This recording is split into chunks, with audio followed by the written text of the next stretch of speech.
Director Tracy Wright from the BC Confederation of Parent Advisory Council is joining us right now. Good morning to you. Obviously a tough time for teachers, parents, government, everyone all around. What was your initial reaction when you found out classes would be canceled for what was supposed to be the first day today? I'm very disappointed. I was really hoping that we would get a settlement long before this time frame. And when this idea, and I think this sentiment is shared, Tracy, the idea that we could have had a solution, what do you see as the most effective solution at this point? I think the teachers and the government need to get down and just bargain this through. I don't think legislation or arbitration is really going to solve this problem. We need to get past this. It's been over 25 years of strikes with students being caught in the middle, generations of children that are being affected by this, and we need to fix the problem.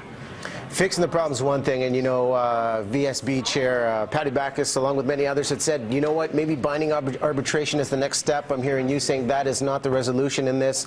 Let's talk about the impact on the parents and the reaction you've seen. The government stepped forward and said, hey, we are going to offer a $40 per day stipend for students under the age of 13 to cover off the cost of childcare. What have you seen reaction-wise for the parents as this being the temporary solution?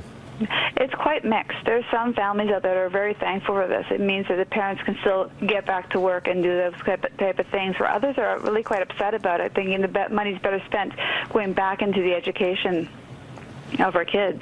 And you know, when it comes to the education, another resource that's been put out by the government, bcparentinfo.ca, is a website that not only outlines the latest in the negotiation process, but also alternative learning measures. What's your take on this to say, okay, they're not going back to public schools, but now there are other options appearing online to keep students engaged? I think that's a great idea. I have some suggestions of my own, just like basically read with your child every day, pull out your child's last year's work and work on that. Do the review now so they don't have to waste time when they get back to school. So there's lots of things that can be done to keep our kids learning even though they're not in the classroom. And what do you say to parents today that are waking up, watching the news coverage, clearly frustrated with the process? What's your advice to them to keep their kids engaged? Obviously, the kids may be thinking, hey, we got some extra time for you know, the summer vacation. What do you say to the parents that are overly frustrated right now? I think for the kids, they need to take their kids and make sure there's some learning in their day every single day, because if we don't, they're going to be lagging behind. And we're looking at already a shortened school year. We're missing the first day of school. We're probably going to be missing a few more days before they get a settlement.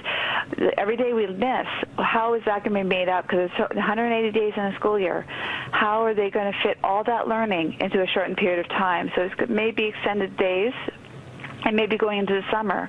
But if we can keep our kids learning as fresh and as current as possible, it will help this process going forward. And we're going to continue to talk about the ideas to keep the learning alive and well given this current BC teachers dispute. Director Tracy Wright, thanks so much for chiming in this morning.